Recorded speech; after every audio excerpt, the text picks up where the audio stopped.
Hi guys, Marty from AFTV. I am here with my brother Dan Potts. Arsenal have just drawn 2-2 with Liverpool at Anfield in the Premier League. Dan, what a game of football. Going 2-0 down within 87 seconds is always concerning at Anfield. How do you see that game playing out? Let's start with a word for our fans, because for me, when I look at the fans that travelled, massive respect, big respect for me, because that's tough to do, Marty. To travel up there as one, to have to give a guard of honour, to have to show class and congratulate a deserved champion in Liverpool isn't easy. That must have been hard to go up there tonight, seeing as we're potentially playing for nothing. I know that we are, if you look at the Champions League football still, but it's not the one we wanted. We wanted the big one, which was the title. I think everybody penciled that in as being a kind of decider, potentially. It was never going to get to that stage in February, March. It looked like that game was going to be no need whatsoever. We get round to it, and it is the case. So that's difficult. But you know what? Big respect for the fan base, because our fans have always showed class, to be fair to them. At every travelling stadium we've been to, we've always been brilliant. I think the away fans this season have been outstanding. Even though there's been times where the games have not been great to watch, it hasn't been the most entertaining. And I think when you look at the potential of Arsenal fans travelling, you could have thought, are we up for this today? Yeah. We were coming in here a bit like, a bit deflated potentially. So I look at it now thinking, do you know what? There is actually potential for us to potentially get our heads down. Yeah. And we didn't today. I thought their fans were outstanding and they've shown their class today. And I think we need to do that as fans as well here by saying congratulations to the best team that's won the Premier League this season. Sometimes you have to be humble and gracious in defeat. And I think that's what we've been this season. We've had to be, if I'm honest. They've been brilliant. As for the game, just quickly, first 10 minutes started well. Rest of the first half, Liverpool's. Yep. Second half, I thought we were the better side. Potentially could have gone and won it, apart from the red card moment. And I think that then changed us to allow us to hold on for a draw. That's it in a nutshell. I mean, after the second half, you say we're 2-0 down, and it looks like, look, it could have been one of those games, and we know how it goes at Anfield. Liverpool can hurt you and hurt you quick. Like I said, 87 seconds, and if they had come out and put an early goal in, that really could have changed things. But we've come out, we've levelled the tie, and unfortunately, Marino got sent off. What does that, those two goals, that levelled it again, what does that show you about this Arsenal team? Well, it shows they can do it, and they've got fight. I was disappointed in the sending off because I think it completely changed the game, to be fair. I felt we had a little bit of the momentum. Thought that we were the better team to go on and win it. And to be fair, even with 10, Ødegaard has a chance to win us the game even there. I know they scored at the end, which was ruled off for a foul, which was a clear foul, Mars Lewis Skelly, by the way. But it's frustrating for Marino because he's on a yellow. He's an experienced man at 28 years old. He's not one of the young kids. He's not one that's looking out and thinking, showing a little bit of naivety there, but you understand that because he's young. No, he's an experienced head. He's an international. And I was disappointed with his performance in that respect because I actually thought there was parts of his game that I really liked. Yeah. And that is going to now be overshadowed by the fact he got sent off because he got us back into the game. No. I thought he won most of his duels. He looked pretty good in midfield. For one of the first times this season, I was like, yeah, he's looking good in that position. And I thought he was actually one of the better players. He kept going up and down. We were mucking around in the watch-along. Oh, he's good, now he's rubbish. Oh, he's good again. Oh, his stock's gone down. Now it's gone up again. And then he gets sent off and it's gone down again. So we had a bit of an up and down game, to be fair to him. And I think that changed it, to be honest with you, Mike. And he was very, like you said, you explained it very well, very hero and villain-esque at times. And then we've got 10 men on the pitch. And Ødegaard looks nailed on to get this 3-2 victory. Is that just the story of our season? I think it's the story of Ødegaard's season. Because I was quite impressed with little bits of his game today. I must say that. I thought, I'm one to say when he plays well, and I'm one to say when he doesn't play well. And I thought there was parts of his games I liked today. That finish he's got to do better, though. And I'm not saying he should have scored it, because it's a tough chance, right? But he's gone through, he's got all the time in the world, he's got to look up, he's got to keep his head, and he's got to hit it well. And he does everything but the last bit. He doesn't hit it well, he drags it. It was like in the first, I think, 3-5 minutes, when Saka, the ball comes over, very, very well-worked free kick. I mean, Liverpool thought and Saka on runs, he's an on-rushing Saka from all the other players that were completely offside. And he's in front of goal. It's a nice pace, it's a nice height.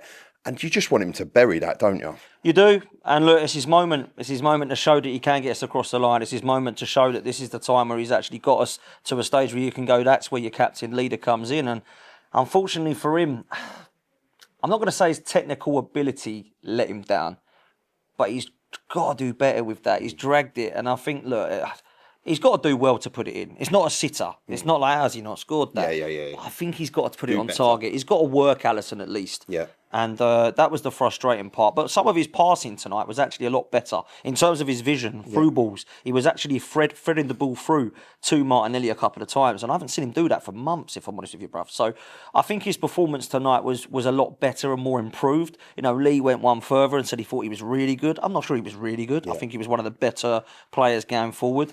And there were some others tonight that I thought actually had little bit of glimpses in the games. Martinelli, I liked the fact he was moving into the middle more. I think we should have used that and utilised it a bit more throughout this season. I think Martinelli through the middle gives us something different. He's direct, he gives us pace, power, and actually what he does is give us that work rate.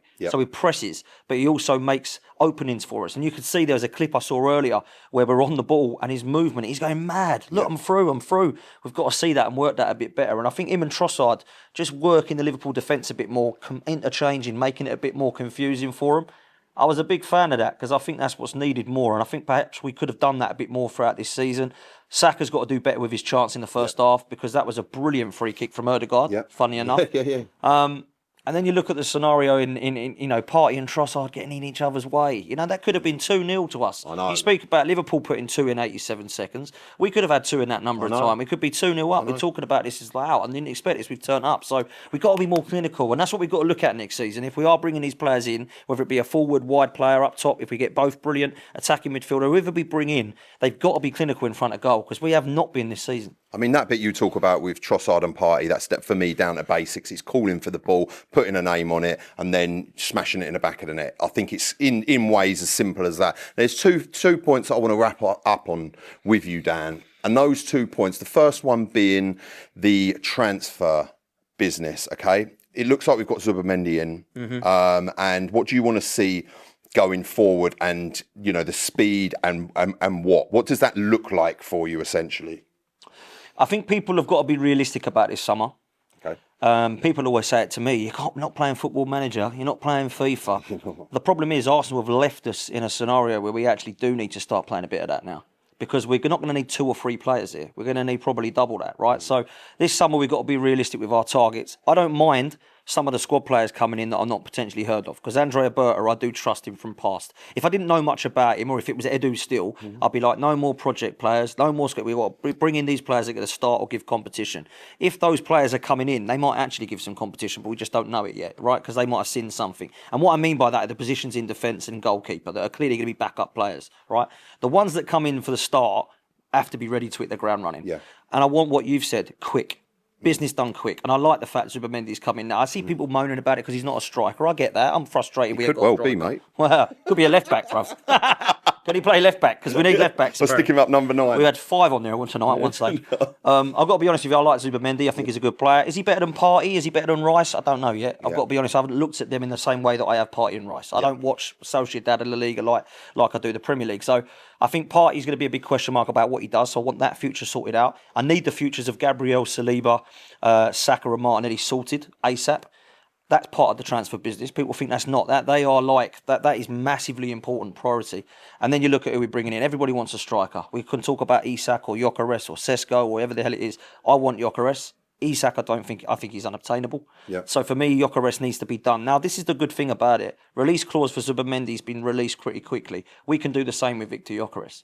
We can do the same if you really, I don't really particularly want him, but Nico Williams, if that's your guy, and that's who your guy you believe is your guy, he's got a release clause as well. Yep. So this isn't difficult to get done. We like a release clause in the past with Partey and with others, but for me, I look at it and think, yeah, Gyökeres would be a great start. Zubimendi's a good start this week. Let's build on that now. Let's not go quiet for a few months. Let's not look at Mikel Merino, as a new Merino signing and go, right, that's going to take 8 weeks, 9 weeks to get Calafiori. Let's get them in quickly. What are we waiting for? It should be easy to get done. So there is pressure on Andrea Berta. There shouldn't be this much pressure because, he's just walked in the door. Unfortunately, because of how we've been left and look at the state of this squad now that's potentially going to be needing to be rebuilt a bit, I think there is unfortunate pressure on him to deliver. And do you know what? I think he can handle it, because if you can handle Simeone and Atletico Madrid, you're going to handle this, and you're going to handle what the Cronkies have got to do. So for me, massive summer for the Arsenal. Huge. Brilliant. Well, look, it's been an absolute pleasure watching it with you, Dan. Thank you very much. Please catch Dan out on his socials. Please catch him on some up-and-coming AFTV content. If you agree with Dan, please let us know in the comments. Please like, and we'll see you on the next one. Marty, AFTV, signing out.